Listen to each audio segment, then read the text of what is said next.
invitados de hoy.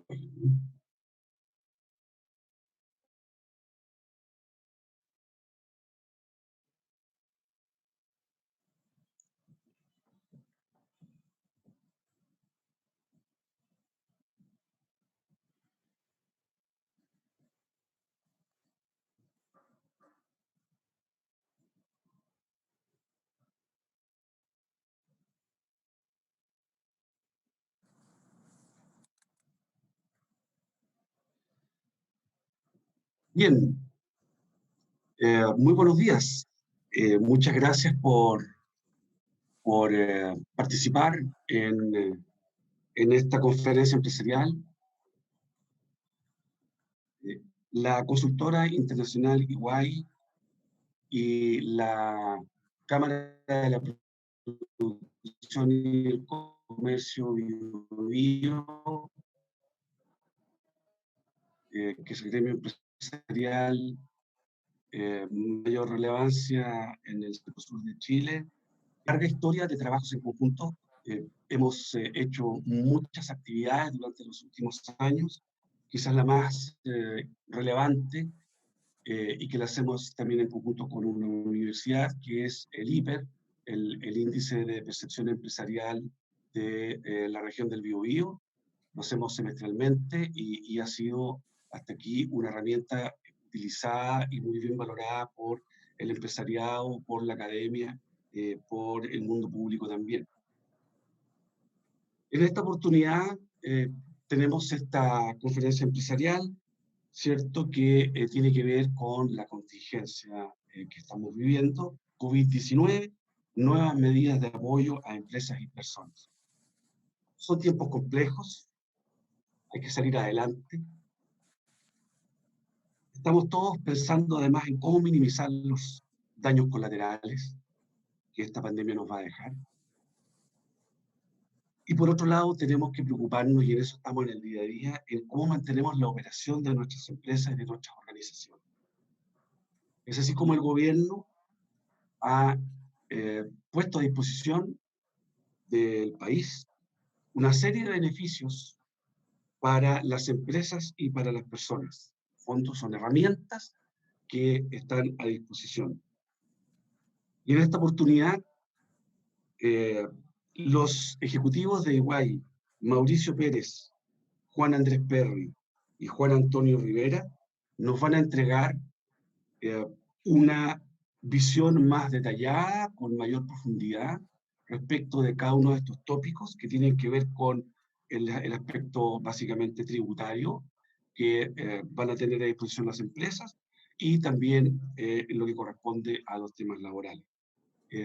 Así es que muchas gracias por su participación y dejo con ustedes a Mauricio Pérez. Mauricio, por favor. Muchas gracias, Ronald. Muy buenos días a todos. Muchas gracias por acompañarnos en esta segunda conferencia empresarial que realiza EY, la Cámara de la Producción y el Comercio del Biobío. La verdad es que esta es nuestra primera conferencia empresarial a través de webinar y esperamos que todo resulte maravilla, ¿ya?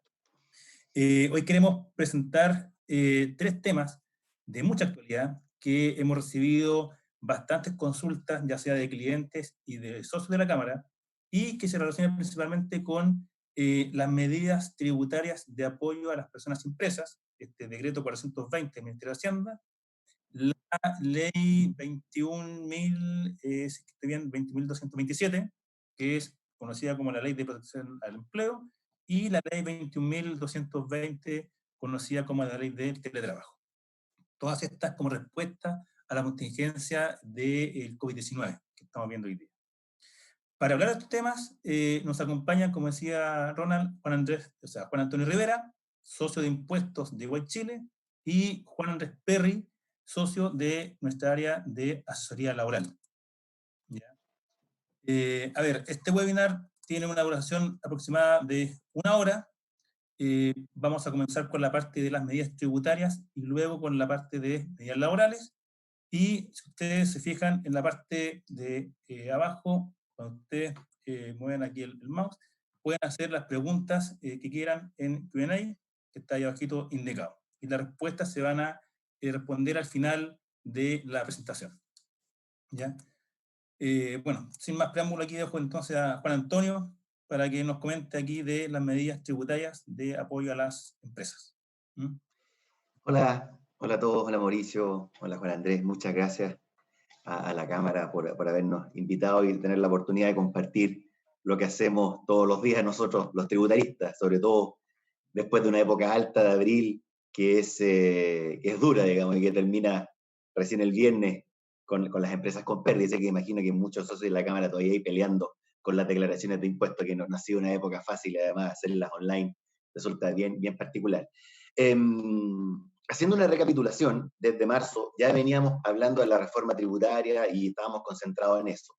Ya se había hecho una charla para los ejecutivos de la Cámara, de forma tal de poder actualizarles respecto a los efectos y lo fundamental que venía con este cambio tributario, y que entendíamos todos era lo que nos iba a tener de alguna forma concentrados en los próximos meses. Ya sabemos que hay cambios fuertes en impuestos a la renta, no solamente para las empresas grandes, que sin duda ahí es donde el tema impacta fuertemente con un único sistema tributario nuevo. También hay cambios para las pymes y todas aquellas compañías que vendan menos de 75.000 UF, que también viene un cambio respecto a la definición de las compañías que entran ahí, y así también el sistema tributario que les va a aplicar, con tasas del 25% para las empresas pequeñas, con tasas del 27% para las grandes, con todo un cambio normativo completo en la estructura de crédito, que vale la pena estar revisando y que fue parte de alguna forma de alguna presentación que se hizo ya. Viene todo el tema de economía digital, y por lo tanto ahora desde el 1 de junio ya todas estas plataformas que conocemos van a incorporar el IVA, y de acuerdo a la información que ya manejamos de impuestos internos, está prácticamente a punto de salir la circular. Como dato nomás para ustedes, esa norma establece un formulario digital que tienen que presentar estas empresas, porque no solamente lo pueden hacer a través de la recolección tradicional de los impuestos que se hacen mediante las tarjetas de crédito, sino que muchas veces las empresas buscan ellas mismas pagar su IVA, y la norma lo permite así. De hecho, en la mayoría de los países las empresas son los que pagan, no a través del banco. Y en este caso ya el formulario está listo. El formulario se va a llamar formulario 129, es un formulario digital que se va a declarar en la página web del servicio. Es un formulario que está en inglés, de hecho, y donde Netflix, Spotify o cualquiera de estas plataformas va a poder declarar en forma directa. Sabemos que viene el impuesto al FUT y todo lo que implica el cambio de volver a conversar de un impuesto sustitutivo respecto a las utilidades que venían del año 2016, utilidades del 30%, hacer las evaluaciones respecto a si conviene o no conviene aplicar esta oportunidad en esta ocasión. La depreciación súper acelerada, de hecho ya tenemos circular en relación a esto, y que de alguna forma incluso algunos proyectos podían beneficiarse para este periodo tributario 2020 o año comercial 2019, y donde la norma de impuestos internos es bien amplia, bien cercana con la realidad, de alguna manera permite también incorporar proyectos que del pasado hayan venido operando, donde hay cambios significativos en ese proyecto. El espacio a la depreciación superacelerada está, así que a mirar la circular, a reforzar esos conceptos. Y hay un cambio enorme en la norma de gasto, y que si lo han revisado o no, digamos, los invito a hacerlo. Ahí Mauricio Pérez está ávido de acechar a los clientes, no hay problema, en particular para detallar este cambio, porque aquí hay una serie de numerales que se incorporaron, pero sí es muy trascendente conocer el nuevo concepto de gasto tributario, y eso ha ampliado el paradigma de la definición que impuestos internos tenía. De hecho, vamos a revisar ahora que en la circular de COVID-19, impuestos internos ya hace sus primeras definiciones y entrega entonces una amplitud nueva al concepto del gasto tributario. Nosotros tuvimos la oportunidad de estar en impuestos internos hace 2 meses atrás, conversando respecto a la reforma, y ahí nos planteaban ellos que son 40 las circulares que se van a sacar. Ya de hecho van 9 circulares de reforma, así que, y varias de ellas publicadas, entonces ahí estar actualizándose, pero la de gasto todavía no ha aparecido, y en esa estamos ahí bien atentos a que aparezca. De hecho, se ha estado trabajando también con la Big Four. Nosotros como Iguay hemos estado apoyando en toda la circular de deudores incobrables, porque hay un benchmark que tiene que hacer impuestos internos para definir ciertos porcentajes de castigo. Muy interesante ahí el tema. El impuesto al valor agregado revisen en particular temas del IVA. Hay muchos cambios bien importantes, cambios en las normas de contratos integrados donde hay operaciones afectas y exentas. Hay un cambio, hay una ampliación de la territorialidad de los servicios prestados desde el extranjero, donde muchos de esos que hoy día no están afectos a impuesto adicional van a pasar a estar afectos a IVA. Hay normas grandes y nuevas respecto al IVA inmobiliario. Hay también cambios respecto al IVA de las constructoras. Entonces, hay aspectos ahí que está revisando. Y lo último que me gustaría destacar es la famosa eliminación del PPUA, ¿cierto? Toda esta consolidación tributaria que hoy día ya empieza a decir adiós, y ya estamos en el año en que solamente el 90% de los impuestos que se consolidan producto de las solicitudes de impuestos pagados en años anteriores, ya hoy día es el 90% y por lo tanto de aquí al 2023 esto desaparece. Son como los perfiles de cosas que estábamos conversando con los clientes hasta que aparece el COVID-19 y de ahí nuestra agenda cambia radicalmente. Y en ese aspecto, Impuestos Internos también se puso de inmediato a trabajar en una circular que estableció ciertos conceptos respecto a los gastos que las compañías van a tener que empezar a desembolsar en atención y para paliar los efectos que esto va a tener. Gastos que son para sí mismos y por lo tanto para la protección del giro de alguna manera o la mantención del mismo, y otros gastos que son más bien asociados a la filantropía, donde hay donaciones que se pueden realizar tanto al fisco como a otro tipo de instituciones. Entonces, en esta circular 32 que estuvo un rato en consulta, y bueno, es bueno recordar que las circulares de impuestos internos hoy día por norma deben estar 10 días en consulta pública y por lo tanto todos los contribuyentes tienen derecho a revisarlas. Todas estas circulares estuvieron en consulta, muchas compañías, nosotros mismos como Iguay nos metemos, hacemos comentarios que se recogen en el periodo de evaluación para posteriormente ser incorporados al documento final. Y los invito siempre a revisar, porque hay aspectos de la industria en la que pueden estar ustedes que a lo mejor la circular no recoge y que es bueno que ustedes las consideren, soliciten que ese tipo de temas se incorporen dentro de la circular para que queden escritos por Impuestos Internos y analizados. Entonces, esta circular sale producto del estado de catástrofe. Y recordemos que en Chile vamos a estar 12 meses en estado de catástrofe, las 350 más o menos comunas de Chile hoy día están bajo esas circunstancias. Y por lo tanto, se activan también protocolos de donaciones que vale la pena tener en consideración. Entonces, los tres conceptos que esta circular abarca son los gastos que tienen que hacerse para efectos de la protección del desarrollo del giro. Y todos esos gastos, entonces, que estén vinculados a lo que es la adquisición de, no sé, le hace mascarilla, alcohol gel, toda la inversión en teletrabajo que se debe hacer, seguros que deban ser considerados, desinfección, todo eso es gasto para la compañía. Y ahí Impuestos Internos hace la definición inicial de lo que entiende como gasto tributario. Y la verdad es que la definición está bien interesante. De hecho, en la circular dice, aquellas cantidades incurridas voluntarias u obligatoriamente por los contribuyentes, destinadas a evitar o contener o disminuir la propagación del COVID-19. Entonces, mete conceptos tales como voluntario, que de alguna manera no estaban antes en la norma, y que Impuestos Internos era bien reacio que existieran, pero hoy día están incorporados en su circular. Y por lo tanto también establece una serie de conceptos sobre los cuales ellos entienden que este gasto va a ser aceptado. Por ejemplo, para cubrir o proteger sus ingresos futuros, para la mantención o apoyo a sus trabajadores, para el pago de remuneraciones, incluso por aquellas horas en las cuales el trabajador no ha estado trabajando, para la realización de planes estratégicos o también en apoyo a sus clientes. Entonces, lo que busca en definitiva y lo que establece esta norma no solamente una definición respecto al COVID-19, sino que también ya uno va viendo el cambio de paradigma que existe dentro del Servicio de Impuestos Internos. Para posteriormente, entonces, esa misma circular establecer dos tipos de donaciones que apuntan a dos cuerpos legales distintos. Uno, el de LT 1939, que es relacionado con donaciones al fisco. ¿Okay? Y en la circular entonces establece que, y de esto ya mirando también circulares antiguas, que las donaciones al fisco se entiende aquellas que son a órganos que sean partícipes del erario fiscal o aquellos que les sea asignado gastos a través de la ley del presupuesto. Ese tipo de entidades entonces son aquellas que van a recibir donaciones. Y estas donaciones pueden ser en especies o también así en bienes. Estaba la duda si una limitación histórica de 250 UTAs estaba detrás de esto, perdón, UTM estaba detrás de esto, y la circular establece que no interpreta que no hay un límite en las donaciones, por lo tanto, todas aquellas donaciones que se efectúen a este tipo de instituciones van a ser gastos. No aplica ningún límite, eso implica entonces que que las sociedades con pérdida van a poder donar, y por lo tanto, la verdad es que es un beneficio que hay que tener en consideración.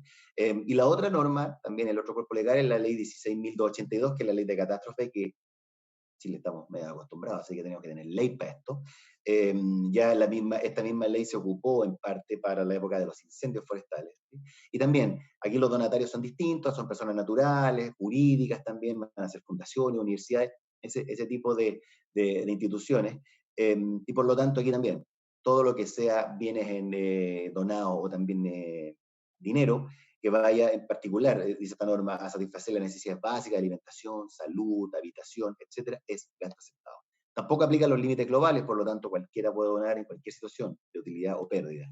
Y apareció sobre esta norma una resolución que ya está publicada en Impuestos Internos, que es la resolución 49, que viene a establecer entonces cuál es el certificado que se tiene que emitir, así que ojo ahí con el certificado 66, que hay un plazo para que sea emitido, hasta el día 12 del mes siguiente en el cual la donación se materializa, y todas estas donaciones a través del donatario deben ser informadas a Impuestos Internos mediante la famosa declaración jurada 1832. Me imagino que ya no queremos saber más de declaraciones juradas de aquellos que somos tributaristas. Por último, para ir cerrando, esta norma también trae otros conceptos que se preguntaron durante la época de discusión, y establece una amplitud respecto a la utilización del IVA. Entonces, no solamente permite utilizar el IVA en relación a aquellos gastos que son propios de la empresa para mantener y proteger sus trabajadores, su giro y en definitiva vinculado a su propia operación, y todos esos IVA créditos fiscales pueden ser utilizados, sino que también la norma amplía la utilización del IVA a los gastos relacionados con las donaciones que se efectúen, y por lo tanto todo ese crédito fiscal hoy día puede ser invocado. Y si hay donaciones que se deben importar, que ya lo hemos visto en algunos casos, donde lo que se está trayendo desde el extranjero tiene que pagar IVA, naturalmente en el momento de la importación, mediante la agente de aduana se invoca la exención de esta norma, y por lo tanto el respirador o cualquier otro tipo de implementos que se estén importando desde el extranjero van a estar exentos de IVA, y la verdad es que no es muy difícil invocar esa exención frente a el agente de aduana. Por último, nos va a destacar que es una norma que choca con la declaración, con la reforma tributaria, establece ciertos cambios que están medio escondidos en la ley. Y uno, bien importante para tener en consideración, es que el límite global de las donaciones se cambió, de la famosa ley 19.885, donde siempre estaba este problema del 5% de la renta líquida imponible, y que las empresas con pérdida no tenían ese límite porque era incalculable de acuerdo a los impuestos internos. Entonces se estableció un límite particular para ese tipo de empresas. Hay que tenerlo en consideración, y el límite está dado por el capital propio, donde el 4,8 por mil es el tope. Por lo tanto, ojo con la determinación del capital propio, ¿cierto? Los activos y pasivos de valor tributario, porque es el límite. Y se mete otro límite que es bien interesante, que es un pariente pobre, le decíamos nosotros, dentro de todas las definiciones tributarias, que es el capital efectivo, que no se usaba mucho, estaba definido en la ley de la renta, pero se usaba para calcular unas multas. De hecho, era una pregunta de la universidad para los cabros, y nadie se sacaba ese punto, porque nadie se acordaba que servía. Pero hoy día sirve para limitar la donación, y el 1,6 por mil del capital efectivo es un límite. Así que ojo, y para la definición, a tenerlo bien en consideración.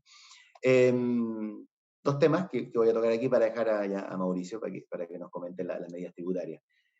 Hay una serie de medidas que estableció el gobierno, ¿cierto? Muchas de ellas apuntan a postergaciones de impuestos, más que a exenciones propiamente tal o condonaciones puras y duras de tributo. Y la primera que se aplicó rápidamente fue toda la liberación de PPM desde abril hasta junio de este año. Esa aplicación la hicieron las compañías, todas aquellas que estaban en necesidad de caja eran posibilidad de poder no anticipar este PPM, que después de alguna forma se paga o se consolida en la declaración del próximo año. No todas las compañías usaron esta alternativa, sabemos que mucha minería, por ejemplo, decidió pagar igual el PPM. Hay otros temas también ahí de conciencia respecto a la necesidad que también el Estado tiene. Pero muchas compañías que estaban hoy día bien necesitadas de flujo decidieron no pagar, así que hoy día esa alternativa está. Y lo otro es la liberación transitoria del impuesto triple estampillas, que durante 6 meses, de abril hasta septiembre, vamos a tener la posibilidad de todas las operaciones. La circular habla de operaciones de crédito a dinero, lo que técnicamente no es correcto, porque lo que está afecto más bien son los documentos detrás de esto. Así que hay que tenerlo bien en consideración, pero la circular de hecho está en consulta, y sería bueno mirarla, porque tiene una particularidad, y que es que igual obliga a declarar el impuesto, aunque sea cero. Entonces la norma dice, esto me da lo mismo a mí que usted durante este periodo esté liberado, es cero la tasa. El problema es que la va a tener que declarar igual, y por lo tanto el formulario 24, que es en papel, desafortunadamente, todavía va a tener que ser utilizado. Así que eso es lo que tenemos ahí. Mauricio, te dejo yo con las siguientes medidas para que las comentes aquí. Gracias, Juan Antonio. A ver, de las medidas que aparecen aquí en pantalla, la postergación aplica para el periodo, o sea, el impuesto que se paga en abril, mayo y junio, ¿ya? Y que pretende que ciertas empresas pueden postergar el IVA hasta en 6 cuotas o 12 cuotas, dependiendo si son empresas que se pueden acoger a este nuevo sistema de régimen tributario del 14 letra D, o tienen ventas hasta 350.000 UF. Si se pueden acoger a la norma del 14D, ese IVA se prorratea en 12 cuotas, ¿ya? Sin intereses reajustables. Y si tiene ventas entre 75.000 y 350.000 UF, puede prorratear ese IVA en 6 cuotas. En ese caso, sí hay una norma que dice que tiene que sumar las ventas de las empresas relacionadas, ¿ya? Que es muy importante. Todo lo que es empresas relacionadas que tengan el control o las controladas. Además, estableció este decreto la posibilidad de obtener una devolución anticipada de los impuestos, ya sea para personas naturales y también para aquellas empresas que se pueden acoger al 14D. De hecho, no sé si algunas empresas de acá presentes obtuvieron la devolución, si se presentaban hasta el 10 de abril, podían obtener la devolución el 21 de abril, y otras hasta el 29. O sea, hubo ahí un adelanto en cuanto a lo que fue la devolución de impuestos, pero para eso se tuvo que haber presentado muy anticipadamente la declaración, ¿ya? Por otra parte, también se postergó, y aquí una crítica, solamente para aquellas empresas que se pueden acoger el 14D, se postergó la posibilidad de pago del impuesto que tenía que declararse ahora el 30 de abril. Solamente para aquellas empresas pudieron postergarlo hasta el 31 de julio. De hecho, ahí se entraba a la página y le daba la opción en el mismo formulario de postergación, y uno ahí incluía el monto que iba a postergar, ¿ya? Y se paga sin reajuste, sin intereses, sin multa, hasta el 31 de julio. Quedó solamente para las personas, perdón, para las pymes que cumplen los requisitos, y no para las personas naturales. Al contrario que fue la devolución anticipada también de las retenciones. Muchas personas naturales recibieron ahora en abril la devolución de las retenciones de impuestos asociadas a boletas de honorarios que presentaron en enero o febrero, ¿ya? Esa también fue una devolución exclusivamente para las personas naturales.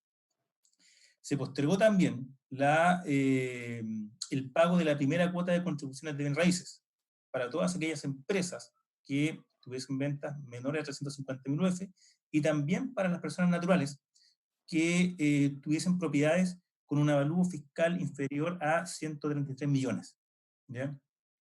Esas personas, si no pagaron en la cuota de abril hasta el 30 de abril, automáticamente esa cuota se divide en 3 y se van a pagar en los próximos vencimientos, que son junio, septiembre y noviembre, ¿ya? Que fue también una buena medida para aliviar la caja, ¿ya? Y por último, está lo que es la flexibilidad de pago de ciertos impuestos, cuando sería también la posibilidad de que se condone total o parcialmente el atraso en presentar ciertas declaraciones, ciertos pagos, ya sea de impuesto territorial, de presentación ahora en este periodo de formularios 29, de formularios de renta. Ahí tiene una condonación especial que aplicar tanto el servicio como tesorería hasta el 30 de septiembre, para aquellas empresas que tuvieron aquí un problema en presentarla, ¿ya? Como digo aquí, el concepto principal de todas estas medidas está enfocado en las personas naturales y en las pymes, y entiéndase por eso aquellas empresas que cumplen con los requisitos para acogerse a este nuevo régimen del 14D, que son, en definitiva, lo que señalan allá, empresas cuyo capital efectivo inicial no supere las 85.000 UF, cuyas ventas por en promedio de los 3 últimos años no superen 75.000 UF, y que sus ingresos no provengan, o que provengan en máximo un 35%, que sean ingresos provenientes de bienes raíces no agrícolas, de posesión de derechos sociales, de acciones, intereses, etc. O sea, el conjunto de los ingresos no puede superar estos conceptos. Esa es la definición de PYME en definitiva. Y por lo tanto, a Kenia se le aplica principalmente estas medidas de apoyo. Pasemos, Juan Antonio, a la siguiente. De estas medidas, el servicio ha emitido 2 resoluciones, una para instruir cómo se va a aplicar la postergación en materia de IVA, señaló que el promedio para calcular las ventas es de los 3 últimos años, para calcular estas 350.000 UF, ¿ya?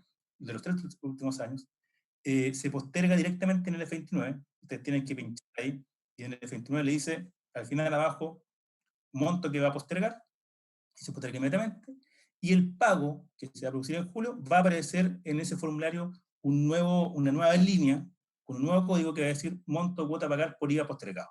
¿Ya? Aparece automáticamente. También se establece que la posibilidad de postergar el IVA en el pago de la importación, ya con los mismos requisitos que se cumplen con respecto a la postergación normal del IVA. Para las mismas empresas pueden postergar el IVA para el pago de importación, con la salvedad que ese IVA, dado que se va a pagar en forma parcializada, el crédito también se va a utilizar a prorrata del pago que se realice. Eso fue la resolución en materia de IVA. Y en materia de renta, la resolución 40, que va a la lámina siguiente, estableció primero que la devolución de la retención de profesional solamente aplica para aquellas boletas emitidas electrónicamente en el mes de enero y febrero. ¿Ya? Aquí las que emitieron manual, lamentablemente, no tuvieron la posibilidad de devolución anticipada. Y, como decía Juan Antonio, la postergación o liberación de pago no exime la obligación de presentar el formulario. ¿Ya? Si van a postergar el PPM, igual deben presentar el formulario de 29 o 50. Igual se tiene que, si se presenta el formulario posteriormente el pago, igual se tiene que presentar el formulario de renta en abril. O sea, es una solamente postergación de pago, pero no de declaración. ¿Ya? Eso es lo que establece la resolución. Esas son las medidas principales asociadas a este apoyo a las empresas y personas que se estableció en el decreto número 420 de Hacienda. Algunas ya, hasta el 30 de abril, se tuvo la oportunidad de postergar, perdón, y otras ya siguen vigentes para más adelante. Eso más que nada con las medidas tributarias. Y por último, una última medida. Se postergó, y esto es muy importante, la opción que tienen que realizar los contribuyentes para acogerse al 14D. Hoy día, algunas empresas que cumplen con los requisitos para acogerse al 14D tienen que ejecutar esta opción en la página del servicio, y el plazo inicial hasta el 30 de abril. Hoy día ese plazo se postergó hasta el 31 de julio.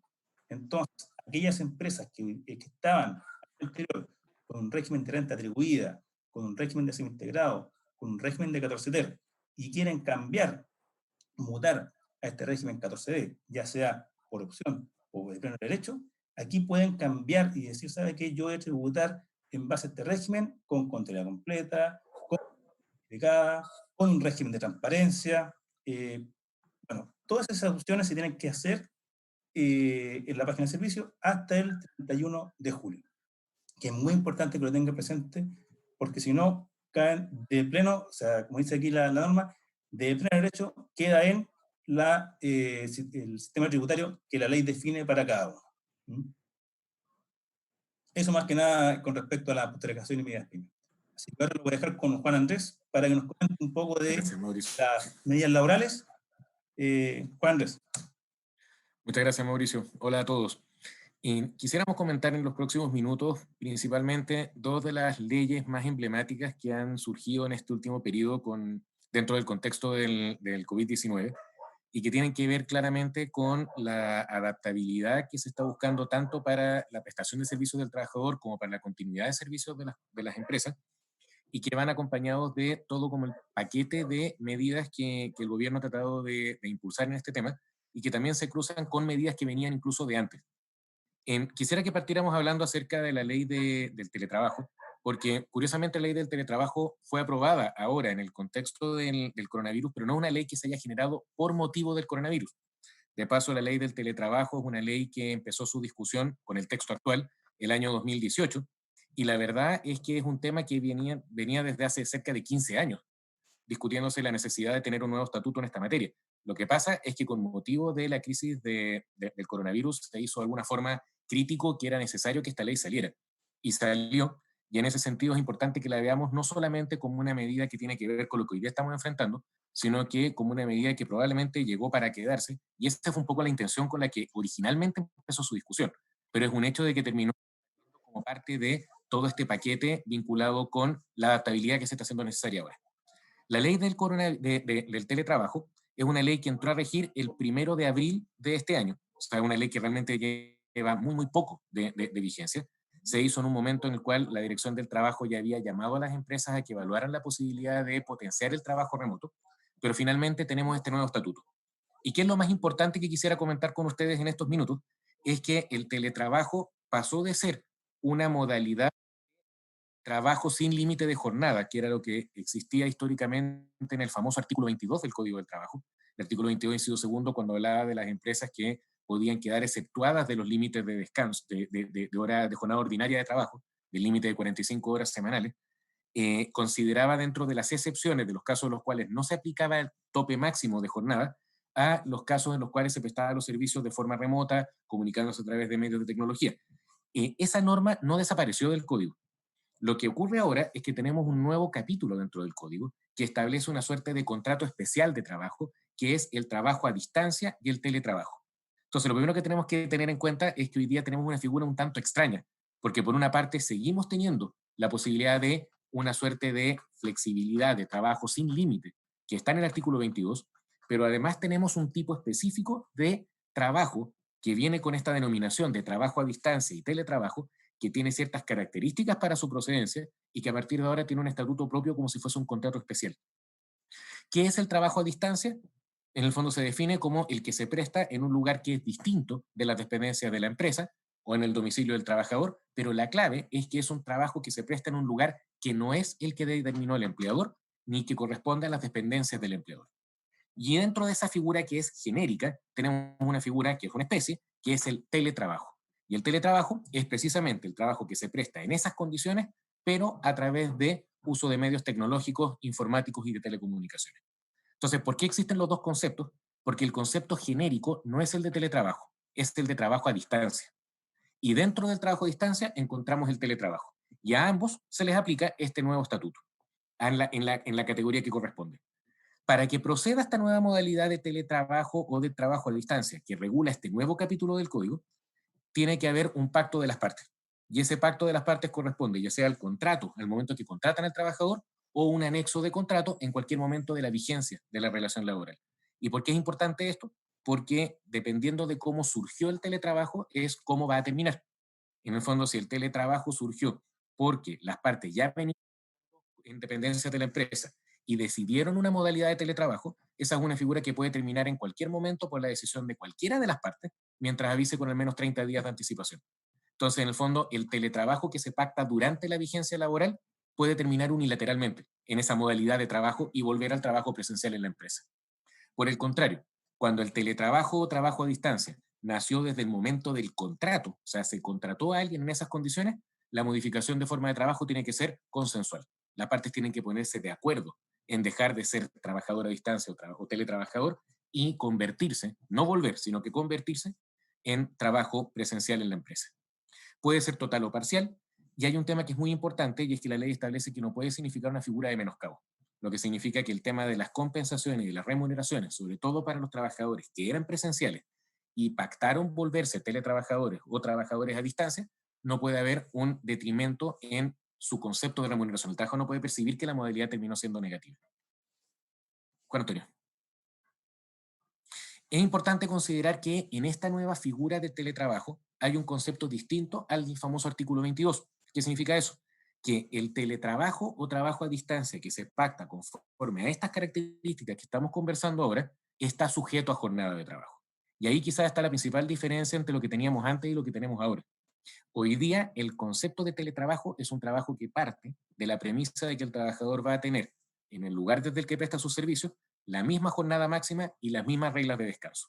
Lo que establece la ley es posibles excepciones, casos en los cuales se establezcan regímenes parciales, en los cuales el trabajador pueda estar parte del tiempo en la empresa y parte del tiempo desde un lugar distinto, o bien que el trabajador derechamente sea él el que elija cómo va a distribuir su tiempo, cuál va a ser su horario y su jornada. Y finalmente, y aquí hay una particularidad, el teletrabajo o trabajo a distancia, conforme a esta norma de la ley, permite que las partes pacten la excepción de jornada de trabajo. Y ahí está quizá la gran diferencia. Mientras el artículo 22 se pone en un evento en que el trabajo por su naturaleza no tiene límite de jornada, esta nueva figura de teletrabajo y trabajo a distancia parte de la base de que en principio sí la tiene. Y son las partes las que deciden que no haya límite de jornada. Ya no se desprende de la naturaleza de la forma de trabajar, se desprende del acuerdo de las partes. Y ocurriendo eso, surge un tema muy, muy potente, que es nuevo, que es el del derecho a desconexión. Que efectivamente, si en esta modalidad de teletrabajo se decide que el trabajador va a elegir libremente su distribución de jornada, o bien no va a tener límite de jornada, tiene un derecho de desconexión de al menos 12 horas continuas dentro de un rango de 24. Entonces, ¿qué es lo más importante de esto? Que en esta nueva modalidad de teletrabajo, directa o indirectamente, siempre hay jornada. Ya sea que tenemos una jornada de 45 horas que se distribuye como se habría distribuido en la oficina, o bien tenemos una jornada máxima de 12 horas porque luego vienen las 12 horas de desconexión. Y en ambos casos siempre se respetan el tema de los días de descanso, que hay un tema que es bien importante. Un tema es la regulación de jornada y otro es el del día de descanso. Las reglas de días de descanso se mantienen igual para todas las modalidades del Código del Trabajo, salvo las reglas excepcionales, pero que no se ven afectadas por teletrabajo. Bueno, Antonio. El otro tema muy importante que surgió con esta nueva regulación tiene que ver con aspectos de seguridad. Se vino a zanjar un tema que ya se había zanjado desde el punto de vista administrativo, pero ahora ya derechamente está puesto en la ley, y es que no hay lugar a dudas de que el teletrabajo y el trabajo a distancia son modalidades que están cubiertas por todas las prestaciones propias de seguridad laboral. O sea, aquí se aplica plenamente el deber de seguridad que tiene que tener el empleador respecto de cómo su trabajador presta sus servicios. Existe la aplicación plena de la ley de accidentes del trabajo y enfermedades profesionales. Tiene que existir una regulación que va a venir desde el Ministerio del Trabajo respecto de la seguridad que se debe cumplir en términos particulares en materia de teletrabajo y trabajo a distancia. Y aquí hay un tema importante, el empleador tiene que velar y tiene que informar, capacitar al trabajador acerca de cuáles van a ser las medidas de seguridad en el lugar donde decidió trabajar y a su vez tiene que fiscalizar que eso se cumpla. Y en esa fiscalización siempre tiene que haber autorización del trabajador. Aquí se da un equilibrio extraño. Por una parte, la empresa tiene el deber de velar que, por ejemplo, en su casa el trabajador esté cumpliendo con las normas de seguridad, pero por otra parte es el trabajador el que tiene que autorizar que el empleador o el director o la dirección del trabajo o quien sea que se autorice entre a su domicilio a verificar que las cosas se están cumpliendo. Pero lo más importante es que ya no hay lugar a dudas de que la seguridad en el teletrabajo es un tema 100% laboral y cubierto por las reglas laborales, incluso por reglas especiales. Y en materia de costos también se generó una discusión que tiene que ver con la forma en que se debe soportar los gastos asociados al teletrabajo. La ley es clara en decir que equipos, herramientas y materiales deben ser proporcionados por el empleador, pero la ley no es tan clara al caso en que es el trabajador el que voluntariamente quiere ocupar sus propias cosas. Lo que la ley dice es que hay una prohibición de imponerle al trabajador que ocupe sus propias cosas. La ley no regula qué es lo que pasa si el trabajador voluntariamente quiere ocupar sus propias herramientas. Pero luego la ley dice que los costos de operación, funcionamiento, mantenimiento y reparación de equipos son cargo del empleador también. Y en ese sentido, la Dirección del Trabajo, en su primer dictamen sobre teletrabajo, ya levantó su recomendación de que todos estos temas sean acordados en el contrato o en el anexo de teletrabajo, regulando las asignaciones que vengan a compensar este tipo de figuras. ¿Qué es lo más importante en ese sentido, como para cerrar el tema de teletrabajo? Es que no se derogó el artículo 22. Por lo tanto, nosotros ya hemos visto muchas compañías que ya han preguntado en qué situación se encuentran los trabajadores que siempre han tenido de alguna forma una flexibilidad en la cual o trabajan desde la oficina, o trabajan desde su casa, o trabajan desde el cliente, o trabajan desde cualquier lugar desde el que sea necesario trabajar. La figura del teletrabajo que está regulando esta nueva ley es una figura en la cual las partes definen una nueva forma de trabajar, que es un trabajo fuera de las dependencias de la empresa y en que la clave es que no es el empleador el que determina desde dónde se trabaja. Por lo tanto, nuestra opinión como consultores es que hoy día podemos tener la coexistencia de dos sistemas.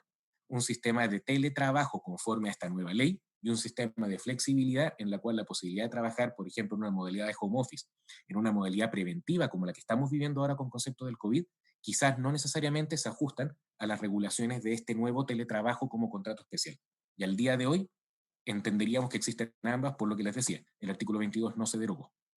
Ahora quisiéramos detenernos respecto de la ley que se ha llamado ley COVID para efectos laborales. La verdad es que esta es una ley que tiene una particularidad y me quiero detener en el nombre porque nos orienta a interpretar. La ley se iba a llamar originalmente la ley de protección de ingresos laborales. Luego se le llamó ley de protección del empleo. Luego se le conoció como ley COVID.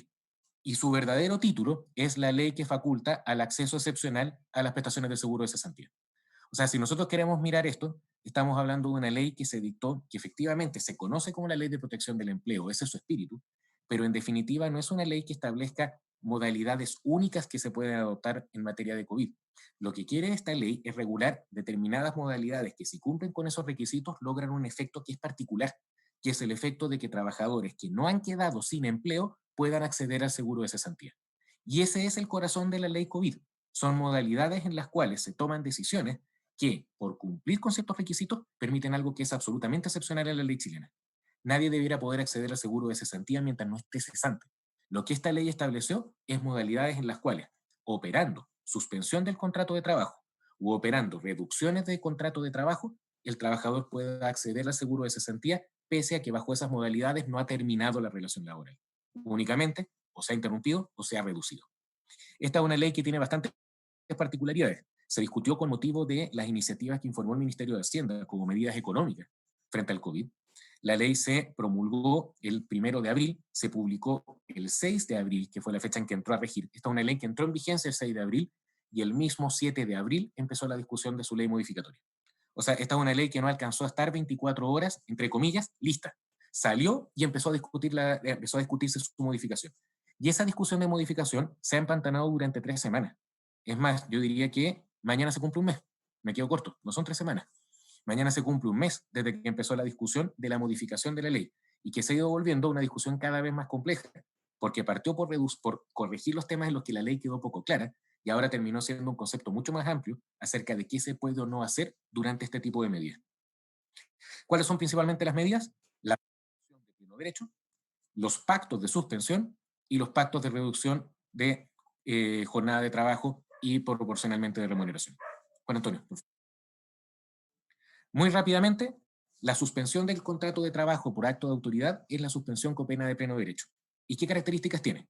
Tiene que existir una resolución de la Subsecretaría de Hacienda que establece territorios que se ven total o parcialmente afectados por medidas de paralización de actividades, vale decir, toques de queda, cordones sanitarios y principalmente cuarentenas. Se determina un territorio y como consecuencia de que ese territorio se determinó como un territorio afectado en la forma de realizar actividades, se produce, a su vez, una imposibilidad completa del trabajador de prestar sus servicios. Y se cumplen estos 3 escenarios. Una resolución del Ministerio de la Subsecretaría de Hacienda, que establece una zona territorial con paralización de actividades. Y eso implica, a su vez, la imposibilidad total del trabajador de prestar los servicios por los que fue contratado. En ese caso, se gatilla una suspensión del contrato de trabajo de pleno derecho. ¿Qué significa que sea de pleno derecho? Que no hay que notificarla para que opere, ni tampoco hay que pactarla para que opere. Aquí la suspensión es resultado de la decisión de la autoridad. La autoridad terminó provocando una imposibilidad del trabajador de prestar sus servicios. ¿Por qué es tan importante esto? Porque si el trabajador puede prestar sus servicios de forma remota, no estamos en este escenario. Acá estamos en el escenario del trabajador que no puede trabajar. ¿Por qué? Porque se ve afectado por una cuarentena, ya sea por el territorio en que está él o el territorio en que está la empresa, y esa cuarentena es resultado a su vez de una resolución de la Subsecretaría de Hacienda. Cumplieron esos requisitos, estamos en este escenario. ¿Y cuáles son los principales efectos que se siguen de este escenario? Que son los efectos más emblemáticos de la ley. Por una parte, bueno, la siguiente lámina, por favor. Es, por una parte, que si bien se suspende la relación laboral y por tanto no hay pago de remuneraciones, el trabajador tiene derecho a acceder al seguro de cesantía. Y en ese sentido, ¿a qué fondos puede participar el trabajador? A su propia cuenta, y una vez que su propia cuenta no sea suficiente, al fondo solidario. Y hay que tener presente aquí que el seguro de cesantía tiene pagos que son decrecientes. Nunca es el 100% de lo que el trabajador ganaba. Es un porcentaje del tope imponible para efectos de seguro de cesantía. Y por otra parte, hay un segundo beneficio. ¿Qué es lo que hace el empleador en este periodo? No paga la remuneración, pero sí paga la seguridad social. Y esta es otra de las materias que generó discusión de ley modificatoria, porque al día de hoy aún no está claro sobre cuál se tiene que calcular esa seguridad social. Con la ley como está, la interpretación mayoritaria ha sido que se calcula sobre el 50% de la del tope imponible para efectos de seguro de cesantía, para efectos de fondo de pensiones, seguro de salud, seguro de invalidez y sobrevivencia y cotizaciones de cesantía. No habrían cotizaciones por el seguro de accidentes del trabajo, pero la regla es que esto se aplica sobre un 50%. Hasta ahora, en la comisión mixta, en el fondo lo que se está discutiendo en la modificación es que para efectos de AFP, la cotización de seguridad social se calcule sobre el 100% de la prestación que el trabajador va a estar recibiendo durante el acceso al subsidio, vale decir, sobre lo que recibe del seguro de cesantía. Y las demás cotizaciones de seguridad social se calcularían sobre el 100% de la remuneración anterior a la suspensión. Pero en el fondo se termina esta mención a un 50%. Esto es uno de los temas más potentes. Pero ¿cuál es la clave de la suspensión? Es que el empleador no paga remuneraciones, el trabajador no presta servicios, pero el trabajador tiene acceso al seguro de cesantía y el empleador asume el costo de la seguridad social. ¿Cuál es la otra figura que tenemos en este caso? La suspensión pactada. ¿Cuáles son las características de la suspensión pactada? Es que esta no es la que opera de pleno derecho, porque la zona en la cual se prestan los servicios no está afectada por una resolución de la autoridad. Esa es la clave. Estamos en un escenario en el cual no hay cuarentena. Y no habiendo cuarentena, la empresa de todas formas se ve afectada por el COVID. ¿Cómo se ve afectada por el COVID? Es una materia que la ley tampoco zanjó y que también se incorporó a la discusión de la ley modificatoria. Se entiende que es una empresa que empieza a tener un 20% de resultados negativos, en el fondo. Pero es un tema que tampoco es una regla general, y de paso tampoco fue el primer espíritu de la modificación, fue parte de las indicaciones que vino después. Pero efectivamente lo que esta ley establece, en el fondo, es que si una empresa se ve total o parcialmente afectada por las consecuencias del coronavirus y no opera la suspensión de pleno derecho, podría operar una suspensión pactada. Y si pacta la suspensión, los beneficios son los mismos. Ni prestación de servicios, pero el trabajador accede al seguro de cesantía y la empresa soporta el costo de la seguridad social. Y finalmente tenemos una tercera medida, en el fondo, Juan Antonio, pasemos a la... Muchas gracias, que tiene que ver con los pactos de reducción de jornada. Y aquí de nuevo me quiero detener un segundo. Al igual que el teletrabajo, los pactos de reducción de jornada no eran parte del coronavirus. El pacto de reducción de jornada era una ley que surgió el año pasado con motivo del estallido social. Y como parte de las medidas económicas que planteó el Ministerio de Hacienda, estuvo darle celeridad a esta ley. Finalmente, la forma de darle celeridad fue convertirla en un capítulo de la ley del coronavirus. ¿Pero por qué hago esta salvedad? Porque las empresas que se pueden acoger a los pactos de reducción de jornada no son necesariamente empresas afectadas por coronavirus, son empresas que han visto problemas económicos. Si son contribuyentes de IVA, empresas que han tenido un bajón de un 20% en el trimestre en comparación al último. Si el otro escenario es de empresas que están en insolvencia o empresas que ya derechamente están en un procedimiento concursal y están siendo administradas por un síndico. Y hasta ahí, esas tres alternativas vienen del año pasado, no tienen nada que ver con el coronavirus. Pero se agregó una cuarta alternativa, que es el de las empresas que son expresamente exceptuadas de la resolución de la Subsecretaría de Hacienda, en el sentido en que pese a estar en una cuarentena, tienen que seguir funcionando porque prestan servicios básicos. Entonces, empresas que con o sin coronavirus estén con problemas de venta y sean contribuyentes de IVA. Empresas que con o sin coronavirus estén en temas de quiebra o de insolvencia. Y finalmente, empresas que en conceptos de coronavirus. Sí, denme un segundo, por favor. Sí, disculpe.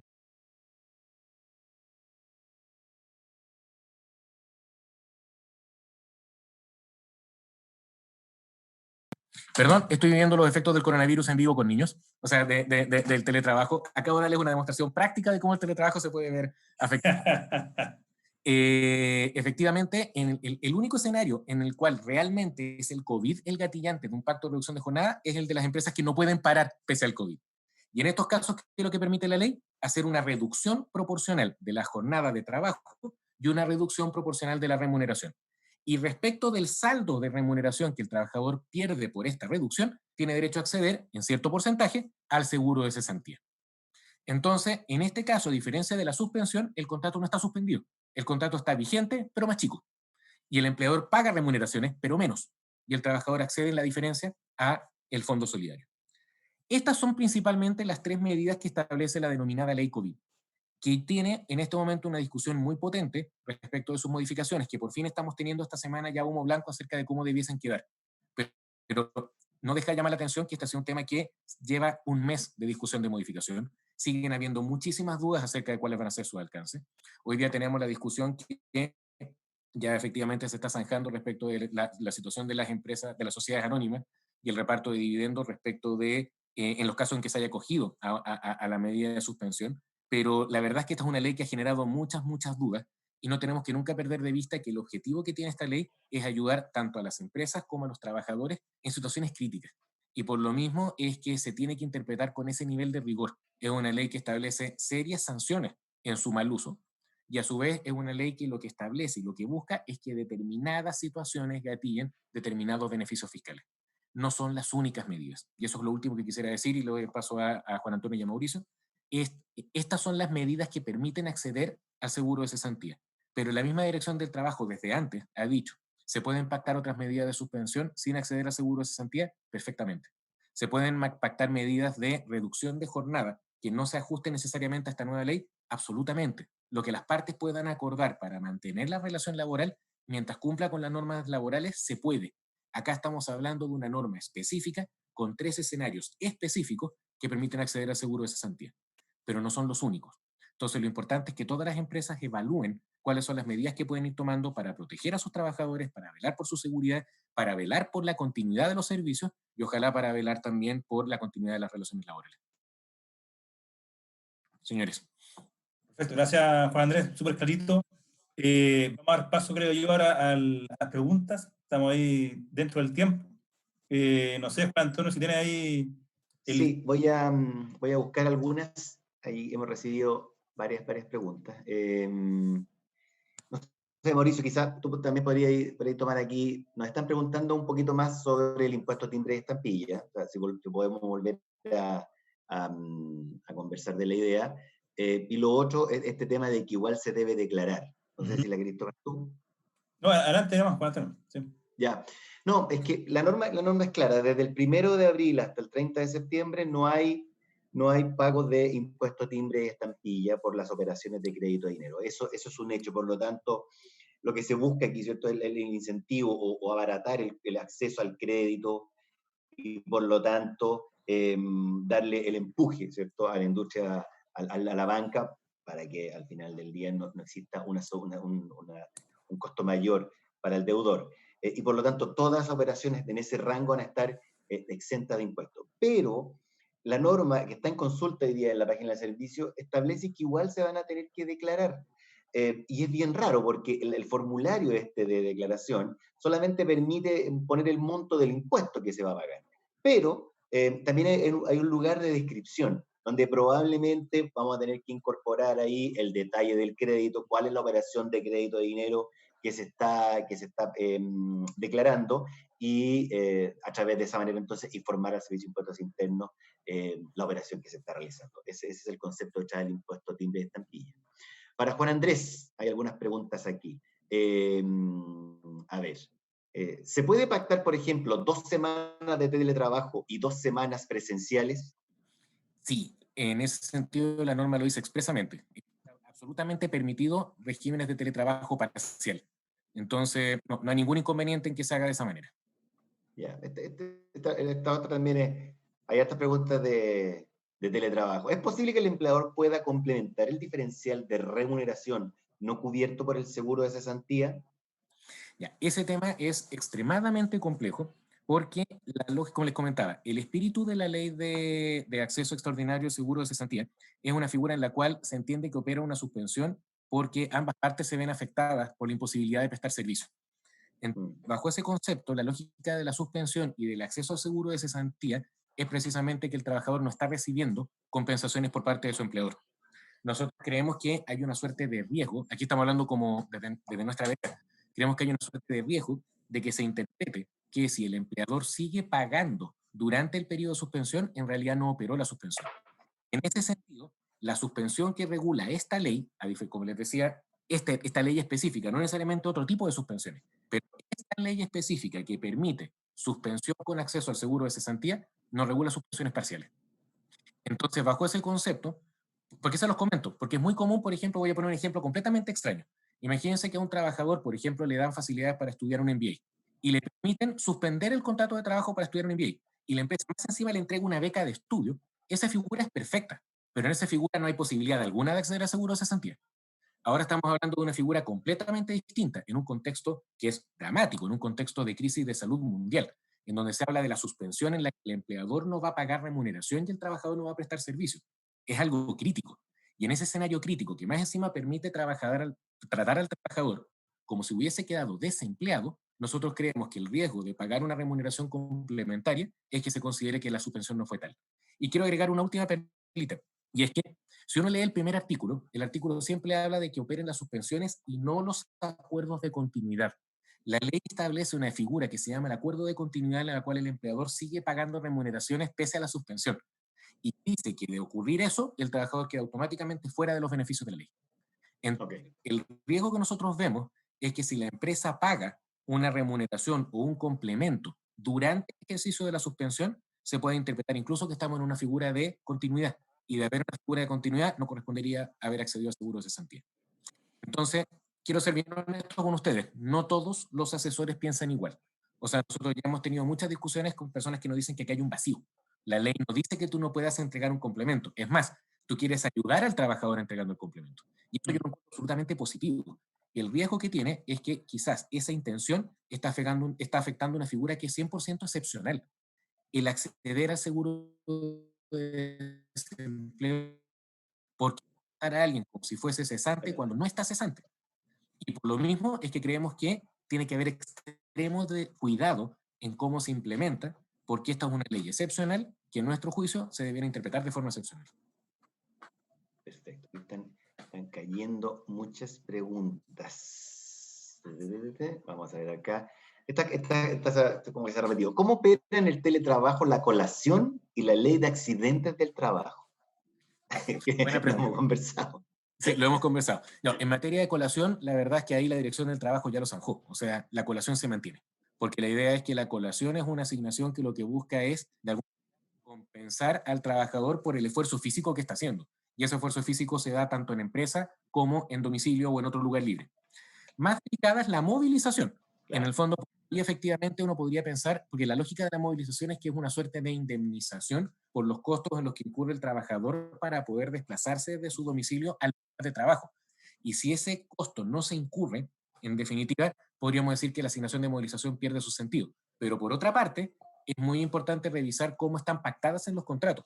Porque si la movilización ya está convertida en un haber mensual, que realmente no va acompañado de un control de los días efectivos en que alguien fue a trabajar y no se descuenta los días en los cuales alguien podría no haber trabajado, estamos en donde ya es más discutible tomar la decisión de cambiarlo.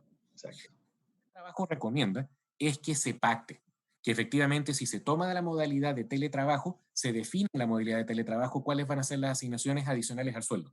Y entre eso la Dirección del Trabajo dice, trate de pactar la asignación por uso de Internet, trate de pactar la asignación por uso de herramientas, o sea, vea cómo lo regula para que estos temas no den lugar a discusión. Pero así la respuesta de entrada es que en colación es blanco. Ahí ni siquiera que sea gris, es blanco, hay que seguir pagando.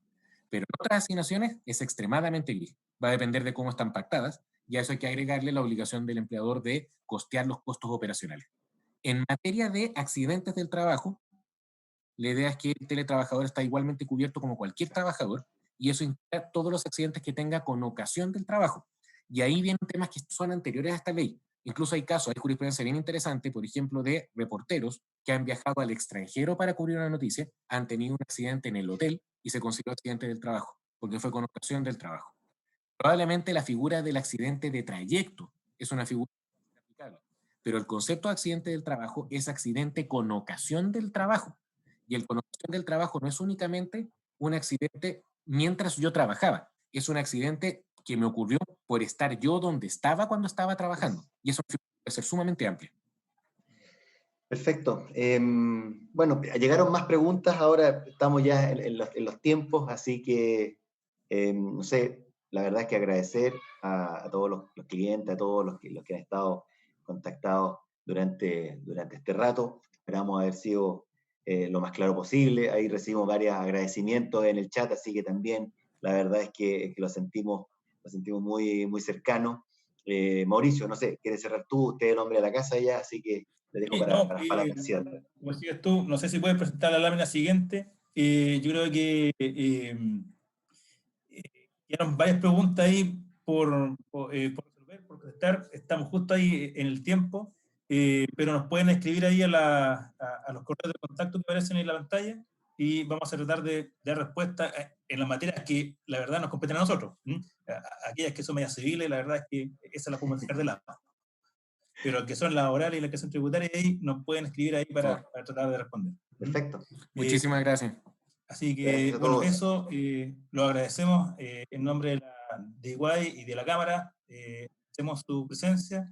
Esperamos verlo en un próximo webinar que realizaremos, creo yo, en un tiempo más.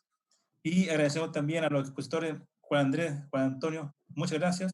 Así que eso más, que tengan un buen día y cuídense mucho. Gracias a todos, gracias Mauricio, gracias Ronald, gracias a todos por la invitación. Adiós. Muchas gracias.